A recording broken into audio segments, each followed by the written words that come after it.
Hey Wargamers, one of the biggest questions when a new book comes out is what changed. So that's what I'm going to do today is take Index Xenos 2 here and compare it to the new T'au Codex. Yes, fancy new cover, looks great. But besides that, what's changed? So I made a list of everything that changed, and I'm going to read it to you and put it in the description below so you can have it there. But if you like this video, go ahead, hit subscribe. That way you don't miss any of my upcoming T'au content. But yeah, very, very informal. I'm literally just going to read this list to you. All right. So Markerlights, the 3rd and 4th tiers have been swapped. Farsight Enclaves can no longer take ethereals. This isn't something that was specified in the index, but is now specified in the new T'au Codex. It's kind of fluffy. It's something that came up in previous versions of the Codex, but yeah, now that's still the way it is. Farsight can't take ethereals. All FAQ changes to drones in terms of savior protocols and shield generators, stuff like that, have been adapted adopted into the Codex. Drones now have a special detach ability. This used to be part of just the attached drones ability for when they were parts of vehicle units, but now they have a special detach that specifies how they are removed from vehicles. Drone and parent units now have separate abilities listings. So in the index, it used to list all the abilities for drones and the parent unit in one area. Now they're partitioned, which is actually very useful. I saw so many threads of people saying, oh, so does that mean that my drones explode because the hammerhead they were attached to explodes? No, they never did, and now that's a very obvious point, right? So don't worry about that. That's not a thing anymore, and it wasn't to begin with, so yeah. Saber protocols now occur on a 2-up, so instead of just having the ability to automatically pass wounds out to drones, you have to roll a d6, and on a 2-up, you're able to pass that wound. If you roll a 1, the target unit, whether that's Crisis Suits or Riptide or whatever, has to take the damage, has to take the wound on themselves. Shadowsun suit is no longer XV8 Stealth Suit, it is now XV8 Stalker Suit. So this is something they kind of previewed with one of their Facebook polls about what's your favorite Battlesuit, and they had the Stalker Suit on there. And when I saw that, I didn't know it was called a Stalker Suit, but now it's called a Stalker Suit, I guess.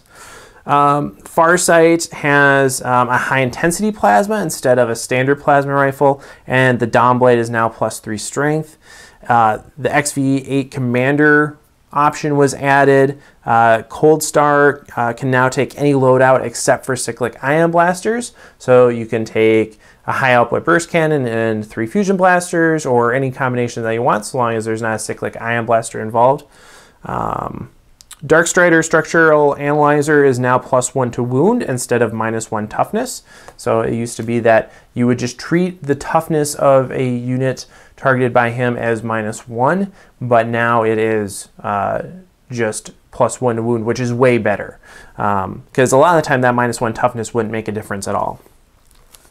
Longstrike now has the XV8 Battlesuit option. This gives him basically +1 marker light to anything that has marker lights on it. So instead of having 1 marker light, it has 2. This is really important because you're going to want to bring seeker missiles on him. So it actually makes any marker light allow him to shoot those seeker missiles at what's typically going to be BS2 anyway, automatically. So that's very helpful actually. Strike teams and breacher teams can now take pulse pistols, so every one of your fire warriors can take a pulse pistol now if you want. Krootox now have 4 wounds instead of 3. Homing beacons are used at the beginning of the movement phase instead of at any time in the movement phase. This means that you're going to have to plan ahead, and it also restricts the context in which you're actually going to want to use that homing beacon. Crisis Suits are now 12 power level now. They used to be 11. Crisis Bodyguards are now 13 power level. They used to be 12. Both Crisis Battlesuits and Bodyguards, 1 out of every 3 can take an Iridium Battlesuit. It's in the back as a support system, but basically that gives them a 2-up armor save, which, that's pretty nice. Ghost Keel's Electro Warfare Suite is now effective at greater than 6 inches away instead of more than 12 inches away. Also very good. Riptides are now power level 14 instead of power level 17. Riptide Nova Charge abilities also have changed, specifically with regard to weapons. And now it makes the Heavy Burst Cannon Heavy 18, and it makes the Ion Accelerator Heavy 6. This is a pretty fundamental change, because no longer do Ion Accelerators and Heavy Burst Cannons have a special Nova Charge profile. It just increases the number of shots. Broadsides are now power level 7 instead of power level 9. Hammerheads are power level 9 instead of power level 10. Skyrays are power level 8 instead of power level 9. Skyrays also have a built-in velocity tracker, so they have +1 to hit flyers or anything with the fly keyword. This is something that they used to have in the old Codex, and then they lost in the Index, but now it's back. Yay! Congratulations, Skyray. Sniper drones, their stealth field is now based on their proximity, so it's now -1 to hit them if the firer is more than 12 inches away, whereas before it used to be based on their proximity, or based on who is closest. So if the stealth drones weren't the closest target, they were -1 to hit. Now it's just this 12-inch bubble that you have to worry about.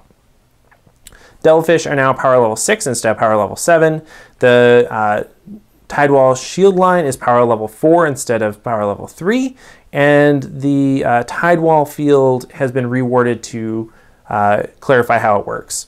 The Tidewall drone port now specifies that when it is not manned, all drones must fire every turn at the closest target. That wasn't something that was in the old wording. And the gun rig is power level 6 instead of power level 7. The Storm Surge is power level 20 instead of power level 22. And the Walking Battleship rule now specifies that it can step over infantry units so long as it ends its movement more than 1 inch away, which was missing from the Index entry. All right. Now on to weapons and point values and everything like that. So Cyclic Ion Blaster, when you overcharge, is now Assault 3. Cyclic Ion Raker is now Heavy 6. Heavy Burst Cannon is now Heavy 12 instead of Heavy 8, and 2 damage instead of 1 damage. Ion Accelerators, their old overcharge profile is now their standard profile, and their old Nova Charge profile is now their new overcharge profile. So you basically just moved everything up 1. Ion Rifle overcharge is now 2 damage. The Longshot Pulse Rifle now does a single mortal wound on rolls to wound of 6. Pulse Blast Cannon is, for the medium range, is now 4 damage, and for the long range is now 2 damage. That's a 1 damage increase for each of those. The Quad Ion Turret is now Assault 4 instead of Heavy 4. Seeker Missiles are now Strength 8, -2 AP, and D6 damage instead of doing just a single mortal wound. That's actually a pretty big increase on average.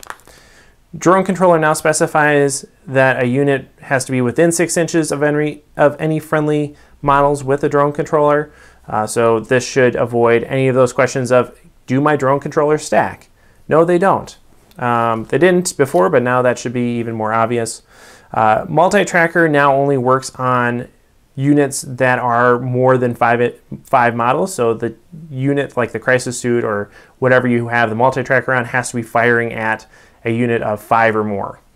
So it's not going to work if you're trying to unload 3 Cyclic Ion Blasters onto a tank or something like that. It has to be 5 models.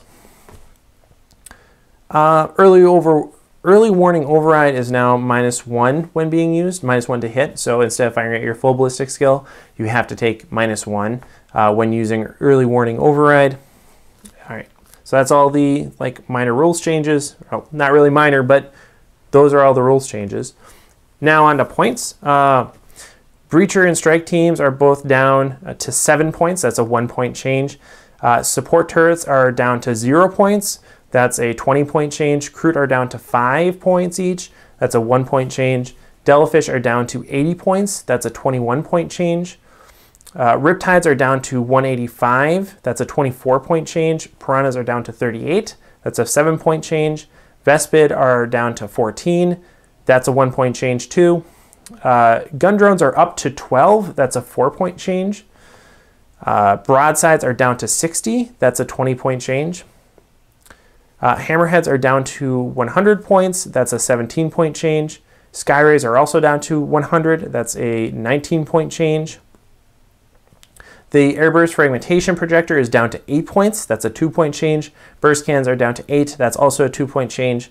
Cluster rockets are down to 25 points. That's a 36 point decrease.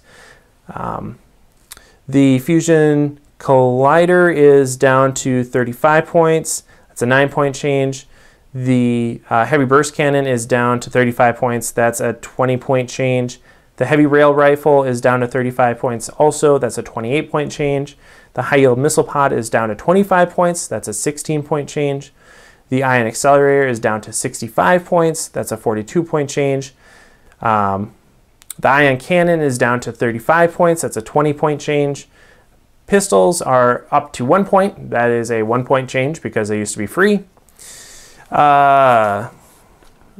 Rail rifles are down to 17 points. That's a 5 point change. Smart missile systems are down to 15 points. That's a 5 point change. And the supremacy railgun is down to 50 points. That's a, I think that says 29. I think that's a 29 point change. Oh, I forgot to mention also Unshi is down to 60 points. That's an 8 point change. And Anva is up to 85 points. That's a 20 point increase. Onto support systems. Advanced targeting for ghost keels and other big guys are up to 18 points. That's a 10 point increase. And they're up to 12 for small guys. That's a 4 point increase. The counterfire defense system is up to 10 points. That's a 5 point increase. Iridium is up to 15 points. That wasn't a thing before. Early warning override for big guys is up to 10 points. That's a 2 point increase. And it is down to 5 points for little guys. That's a 3 point decrease. Multi-tracker is up to 10 points. That's an 8 point increase. And then for ghost kills only, the shield generator is down to 8 points. That's a 32 point decrease. So ghost kills used to be included in like the big guys category for shield generators, but now they're not. So that's a 32 point decrease for ghost kills. All right, I think that's it. I think that's all the changes. So thanks for watching. Let me know what you think in the comments below. A lot of stuff here is pretty impactful. Like it changes which things are good, or at least which things are most efficient in several different cases. And there are a lot of things that really stand out here as offering huge cost savings over their previous iterations. So yeah, I'm excited to get this codex on the tabletop and use it a little bit more. So, all right, thanks for watching and happy wargaming. Hey everyone, this video was made possible by my supporters over on Patreon. If you like this video, consider heading on over to Patreon and joining our community there. Special thanks to No Excuses Panda, Jordan, Paul Luters, Giovanni DiMaggio, T'au Oswell, Deverson, Jared Eggeler, Nick Steele, Max Harrison, and You High Penguin.